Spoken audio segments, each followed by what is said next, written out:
sejam muito bem-vindas e bem-vindos ao nosso primeiro episódio do podcast da campanha Jovens Proclamando Justiça.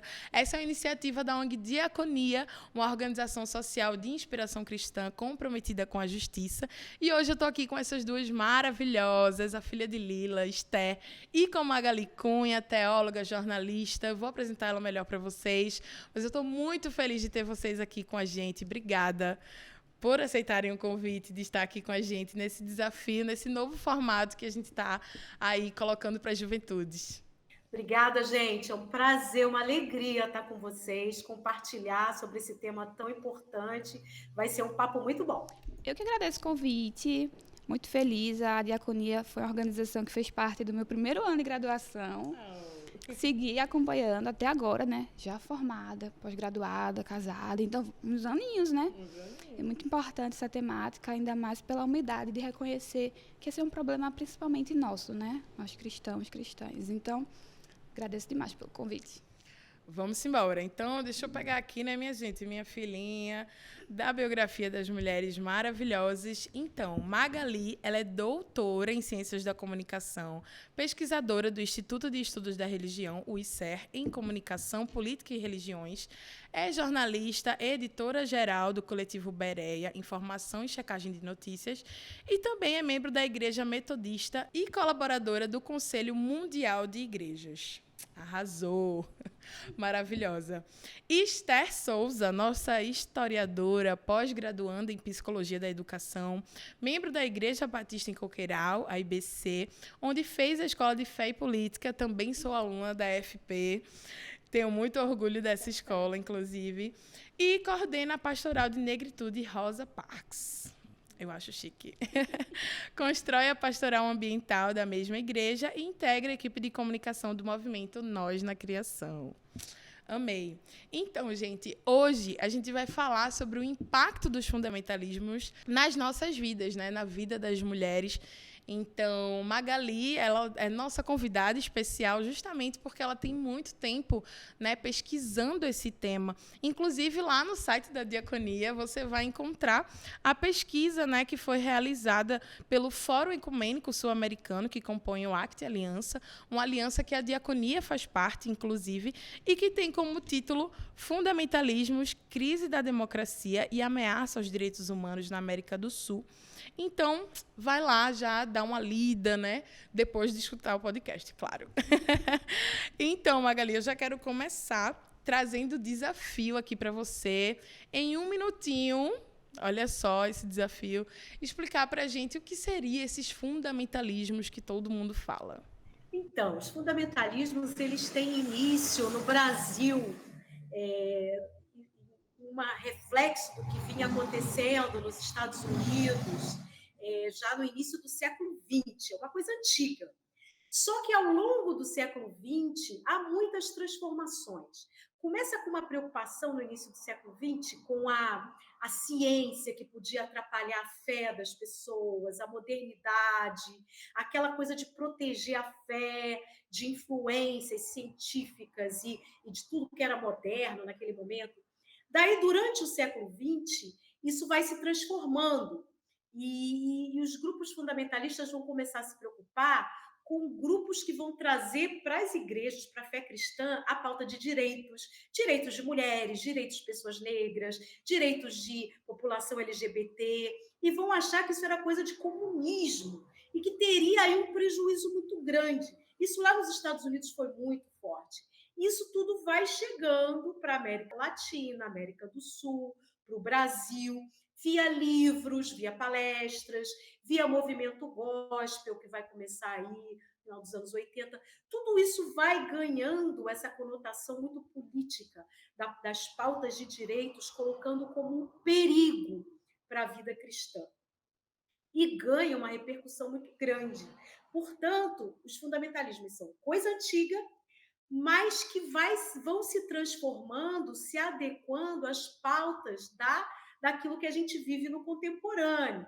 E hoje, para finalizar, a gente pode dizer que os fundamentalismos são todos aqueles movimentos que usam a pauta religiosa, usam um discurso religioso, especialmente da fé cristã, mas não só, também de outras religiões, espírita, judaica e muçulmana, para bloquear e impedir avanços na pauta de direitos, e especialmente no tocante a direitos sexuais e reprodutivos e direitos de comunidades tradicionais, negras e indígenas. Em resumo, seria isso.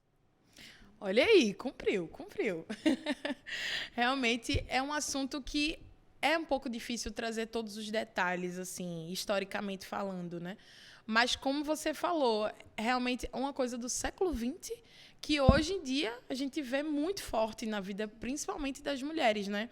Então, Esther, como é uma mulher jovem, que, enfim, entende essa luta, né? Como é que você sente, amiga, esse impacto dos fundamentalismos, principalmente nas vidas das mulheres pretas, né, periféricas? Como é que se dá esse fundamentalismo? Então, eu estava pensando em um exemplo que ele vai se ramificando, justamente por começar de um jeito e é tipo, um abismo chama outro abismo, né? Já diz a Bíblia. Então, estava pensando na questão da educação sexual, né?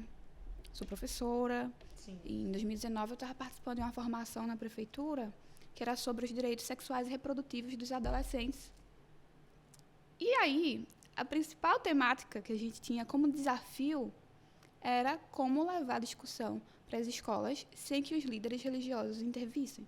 Porque os relatos que chegavam eram justamente que a gente não vai levar para tal escola, tal periferia, porque o pastor vai lá e, tipo, não vai deixar falar. Nem sabe do que é, né? Às vezes nem... E aí entra naquilo que tem lá no seu artigo, né, Magali, de como é disseminado mentiras, né, fake news, aquele medo, uma coisa maniqueísta de esse aqui é bom, esse aqui é mal, de educação sexual é para ensinar a criança a fazer sexo, então não vamos falar. E o que acontece?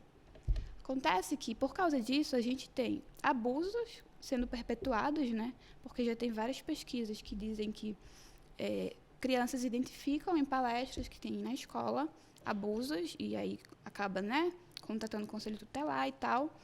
E meninas que não conseguem ter essa aula sobre prevenção, sobre precaução, que engravidam ou adquirem ISTs, quando chegam nos hospitais começam a ser maltratadas. Nossa. Dentro do ambiente, né, e por toda a equipe, não é só pelo médico. A equipe que, às vezes, até é um vizinho dela, né, uma mulher negra, evangélica, mas que está na hora de parir e fala, na hora de fazer foi bom, então agora para parir também não precisa ser rápido, né? Então é uma violência que começa desde a sala de espera e vai até o final da gestação, quando essa criança nasce viva, né? Porque a gente também fala de populações pobres que não têm acesso à alimentação e aí subnutrimento. E é bem complicado. Mas aí, essa é uma pauta que também chega dentro das igrejas, né? As igrejas estão nas periferias. Sim. E a gente tem um boom de começar a se falar de feminilidade bíblica, né? Aquele negócio de resgatar a essência do que é ser uma mulher cristã, uma mulher feminina, que perpetua discursos que excluem corpos dissidentes. Sim. Não tem como eu ser a mulher ideal, a mulher virtuosa, se meu cabelo não é igual ao da mulher do pastor, né? Não tem como você ser se o seu corpo não é igual. Sim. Né? Se o corpo não é padrão. Isso vai sendo perpetuado de formas que a gente tem abusos sendo negligenciados dentro das igrejas, mas também dentro das igrejas é onde acontecem, né? A gente não é um problema que a gente está do lado de fora. Sim. E aí, geralmente, eu trabalho justamente com isso, né? Com minhas crianças. E é difícil, porque às vezes você na escola particular não sabe se pode falar. Mas também na pública você também não sabe se pode, porque às vezes chega emenda, né? Sim. Nível municipal, nível estadual, de que não pode falar também das temáticas. Eu acho que o que você traz é muito interessante, Esther. Eu também já passei por essa ruptura. Eu acho que todas nós tivemos esse momento, né, de ruptura, de entender que nós não precisamos ser iguais, né? Até o próprio Evangelho, ele se coloca nessas diferenças, né? Que o amor, ele está presente nas diferenças, né? Eu acho que o fundamentalismo, ele justamente, ele tenta atingir a nossa vida nesse contexto. Não dá para você louvar a Deus, para você servir a Deus de forma diferente, né? E a violência, ela nos atinge, como você falou, desde criança, né? Então, é o abuso, talvez, que a gente passa dentro da igreja, na adolescência, que a gente cresce, talvez, sem conhecer os nossos direitos e aí se torna adulta. Então, é um ciclo vicioso. Magali, como é que você entende também, como é que você sente esse impacto do fundamentalismo? Historicamente, os grupos que entendem que estão protegendo a fé e protegendo as pessoas têm apegos muito grandes em ideologias que não têm nada a ver com ser cristão. Então, o que a gente está falando aqui é de patriarcalismo, que é a ideologia patriarcal do homem, do pai, do marido, do irmão, do tio, seja lá quem na família tem algum poder e alguma predominância, dessa personagem homem ser aquela que vai conduzir processos e as mulheres numa posição de inferioridade, de obediência, de submissão. Isso vem de séculos e isso não tem nada a ver com a fé cristã. São ideologias construídas nas culturas e que as igrejas, que os grupos religiosos, não só igrejas, foram assimilando e aplicando. Então, quem fala que está protegendo a fé, diz que está protegendo de ideias que mudam essas coisas. Então, quando a gente fala de fundamentalismos, a gente está falando de um reacionarismo muito grande. É uma reação às transformações, especialmente do século XX, que vão fazer as mulheres despertarem para essa ideologia, que não é assim, não é isso de alguém que é superior e o outro que é inferior, um que pensa, o outro que faz, um que protege, o outro que é o protegido. Então, isso foi se transformando, principalmente depois dos anos 60, do século XX, né? Que toda essa compreensão em torno da igualdade, da justiça, que foram sendo construídos direitos humanos, né? Tudo isso vai ter... E isso, nas igrejas, acaba tendo um peso muito grande, porque as igrejas fazem uma leitura literalista da Bíblia, né? Dessa compreensão que está lá e que era, de fato, muito patriarcal na compreensão tradicional, mas se a gente for no Evangelho, não. Quer dizer, em Jesus, não. Quando se agarra a essas compreensões patriarcais, vai-se ao Antigo Testamento. E algumas posições do apóstolo Paulo muito separadas ali, porque o apóstolo Paulo também evoluiu, tá? O apóstolo Paulo começou de um jeito e terminou de outro, a compreensão dele. Ele evoluiu, mas as pessoas se agarram em pedaços, em trechos, para poder justificar uma coisa que não é de Deus. A proposta de Deus é a igualdade, é o diálogo, o reconhecimento, o respeito, porque homem e mulher são criação de Deus à imagem e semelhança de Deus. Os dois.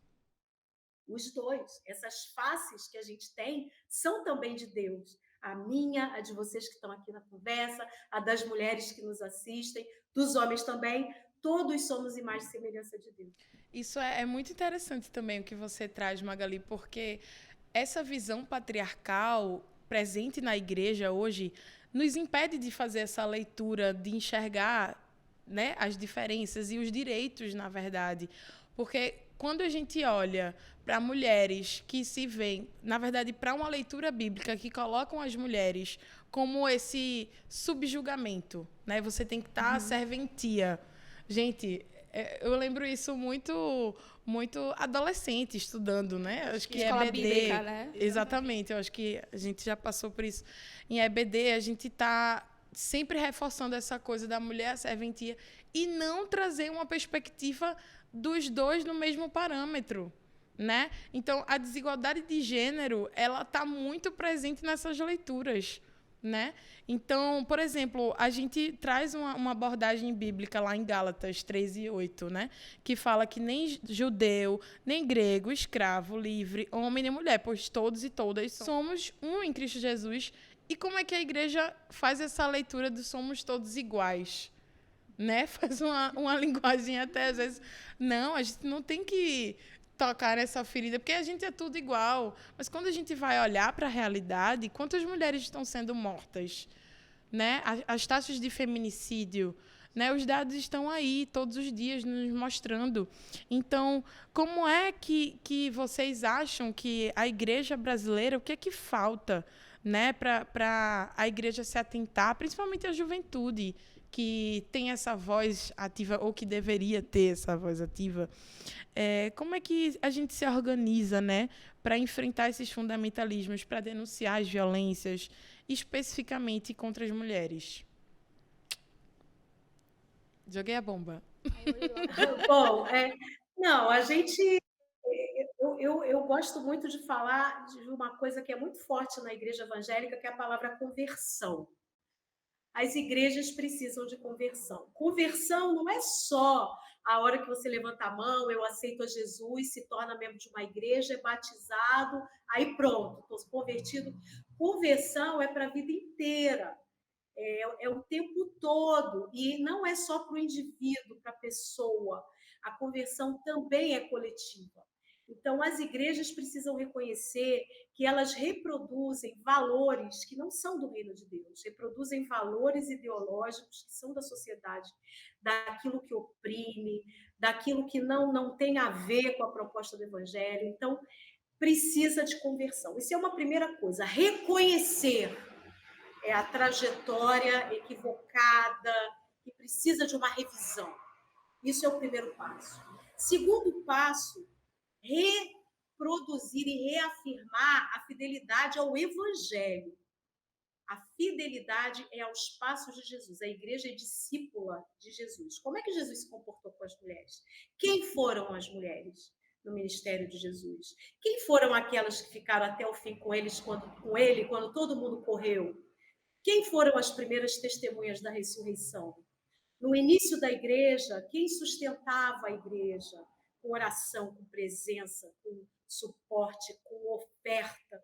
Então, isso precisa ser... O apóstolo Paulo demorou para reconhecer isso. Eu repito, eu já falei dele aqui. Sim. Ele vai falar, a mulher tem que ficar calada na igreja. Ele realmente disse isso nas primeiras cartas que ele escreveu. As cartas, gente, da Bíblia, elas não estão na ordem que elas foram escritas. Elas foram organizadas. As primeiras cartas de Paulo são as de Tessalonicenses, são as mais duras com as mulheres.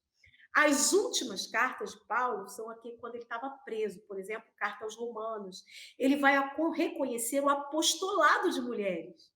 Ele vai falar de Júnia, vai falar de Priscila, vai agradecer. Se não fossem mulheres, ele não teria sido a pessoa que ele foi.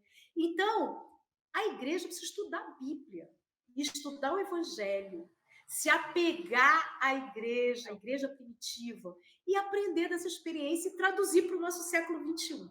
Esse é um dos maiores desafios que eu coloco nessa nossa conversa. Conversão e revisão e reprodução do seu compromisso com o Evangelho. Maravilhosa. Chega, arrepiei mesmo. Aleluia, arrepiei. É porque, nossa, isso é muito real. Porque eu acho que a gente tá tão invertido, né? Se fala tanto em inversão de valores, né, gente? Pelo menos, assim, eu tenho uma mãe super conservadora e também com atitudes fundamentalistas. E aí se fala tanto em, caramba, hoje os valores estão tão invertidos. E quais são esses valores, né, que essas pessoas colocam? Porque quando o Magali traz, é preciso ter uma conversão de atitudes, de olhares e de leitura da Bíblia, né? A gente se volta para, caramba, a quem eu me converti? Por que eu me converti? Exatamente. Eu, quando era muito criança, né, sempre via no jornal, a gente vai acompanhando, né, o aumento do número de cristãos no Brasil a partir dos censos. E aí chegou um momento que eu ficava pensando, mas por que a gente tem tanto crente no Brasil e tem tanta desigualdade? Porque, ao mesmo tempo, o número da fome também ia aumentando. Sim. E aí, eu não conseguia entender, tipo, na minha cabeça, não dava para conceber que o Jesus, né, que os seguidores do homem que veio para curar, para salvar, para libertar, não usavam sua voz contra as injustiças, denunciando as injustiças. Então, a gente é seguidor dele, né? Eu ficava pensando, mas por quê? Uhum. E aí foi muito interessante quando virou a chave na minha mente, né? com o passar dos anos, você vai, né, amadurecendo, você vai crescendo, entendendo mais algumas coisas, virou a chave de que não dá pra gente denunciar a injustiça se a gente senta na mesa do rei e dos poderosos. Não tem como a gente denunciar se a estrutura principal, a primeira, está dentro das igrejas, né? A gente, essa semana, teve um caso de um pastor de igreja gigante no sul do país que abusou inúmeras jovens. Né? Uma igreja que vem com toda essa proposta de avivamento, e aí entra essa questão, né, do que é avivar. O que é avivamento? O que foi o avivamento, o que é que está sendo feito no Brasil. E lá, um número enorme, que os membros já sabiam e estava sendo abafado. Então, como é que a gente faz para sair disso? É aquele negócio, né, crente mesmo, de dentro para fora, que a gente não precisa fazer novas igrejas com novas teologias. A gente precisa de formação. As teologias estão sendo produzidas, já são produzidas. A Bíblia é a chave hermenêutica de interpretação principal de tudo. Sim. E já está aí, a gente precisa ler, né? Leitura popular da Bíblia, para mim, eu acho que foi o que salvou meu cristianismo. Perfeito. Desde 2016.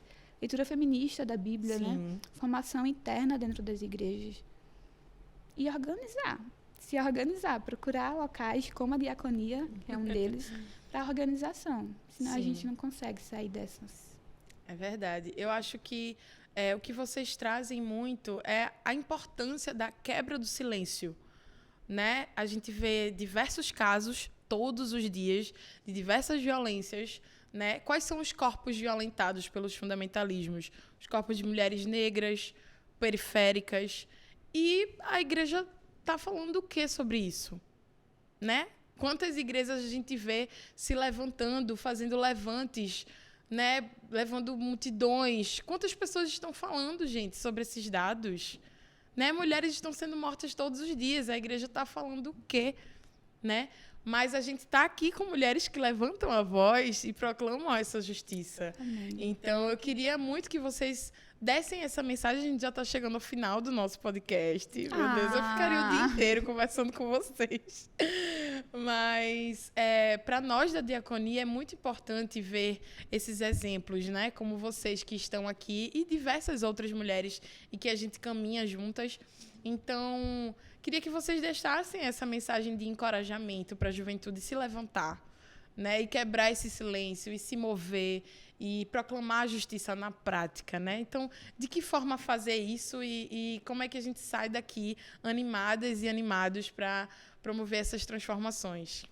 Deus tem levantado muita gente aí ao longo dessas últimas décadas para mostrar caminhos de libertação mesmo, de abertura de portas, de janelas, para que mulheres e homens possam fazer coisas juntos e produzirem justiça entre as relações, que as relações sejam justas, superação da violência, de parceria, de diálogo, né? Isso é que a juventude precisa, e é com a juventude que a gente tem muita esperança. Precisa mostrar que é possível essa transformação. Uma das maiores armadilhas dos fundamentalistas é dizer que quem trabalha pela justiça está destruindo as famílias, está destruindo as relações. É o contrário. Não está destruindo nada, está construindo famílias mais justas, com um viver mais respeitoso, e o que destrói é justamente o que acabou de ser dito, a violência, o feminicídio, o desrespeito, a agressão verbal, tudo isso que está no cotidiano, isso é destruir a família. Exatamente. Então, quando a gente trabalha por igualdade, por justiça, por direitos, é justamente para preservar as famílias, salvar as famílias e fazer com que a vida seja mais feliz, mais justa, né? E a juventude tem na mão esse poder de construir uma realidade nova. Ai, amém, maravilhoso, amém. Eu gosto muito da narrativa. Ai, meu Deus, como eu sou uma mulher evangélica, né? Toda fala minha é uma Bíblia, caramba. Eu gosto muito da narrativa de Gênesis, né? Quando Deus olha o que fez, diz que foi bom, mas ele olha para o primeiro ser humano criado e diz, não é bom que ele esteja só, né? E realmente não é bom que a gente esteja só. Em vários âmbitos, né? Por causa da psique, por causa do emocional, mas principalmente quando você se propõe a ouvir o chamado, né, missional de Deus para lutar contra as injustiças, você não consegue fazer isso sozinho. Porque a gente luta muito, às vezes a gente brinca, mas tu é tão novo, de tá cansado de tanto, de quê? Mas é tanta coisa que você faz, porque não tem gente para fazer. Sim. Que às vezes você se sente só. Então é importante essa questão de procurar a rede de apoio, de procurar lugares para lutar, mas principalmente de se apoiar também. E o que acontece? Se você se interessou pelo tema que foi falado aqui, ou algum ponto que a gente tocou, pode entrar em contato com as redes sociais da Diaconia.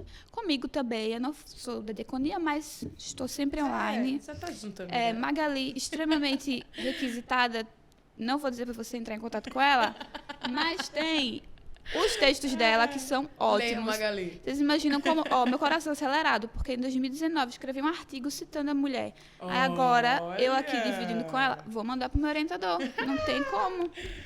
Então, procure esses locais, né? Eu falei da Diaconia, mas existem... E graças a Deus, aqui no Nordeste, a gente é muito forte, então nós temos muitas redes, né, de apoio, muitas redes de luta, né, cristãs, porque às vezes também dá um medo o pessoal se envolver com ativismo, mas tem muita gente cristã produzindo muita coisa boa. E outra, né, como Magali disse, Paulo mudou muito. E na carta dele aos Romanos, ele fala pra gente não se conformar com esse mundo. Boa. Né? E a gente não se conforma com esse mundo a partir do momento que a gente usa nosso corpo, usa nossa voz a favor do outro. Arrasou, amiga. Fechasse com o versículo da campanha. Maravilhosa. Não se conforme com esse mundo, mas transformar, meu amor. A gente tá aqui para transformar, entendeu? É sério. O Espírito Sou Santo muito crente. aqui Olha, ajuda. velho, eu era da Assembleia, né? Muito pentecostal. Foi em sonho que eu recebi o versículo. Foi, eu acho. Gente, muito obrigada novamente pela presença de vocês, né? Essa presença potente, duas mulheres incríveis que eu admiro demais. E é isto, eu envio esse vídeo para uma amiga, um amigo seu, uma vizinha, todo mundo, né? Para a família. E que a gente possa, cada dia mais, estar transformando essas realidades e promovendo vida plena para as mulheres e para todo mundo. Um cheiro. Cheiro, nem sei qual câmera olhar. Tchau, gente. Até a próxima.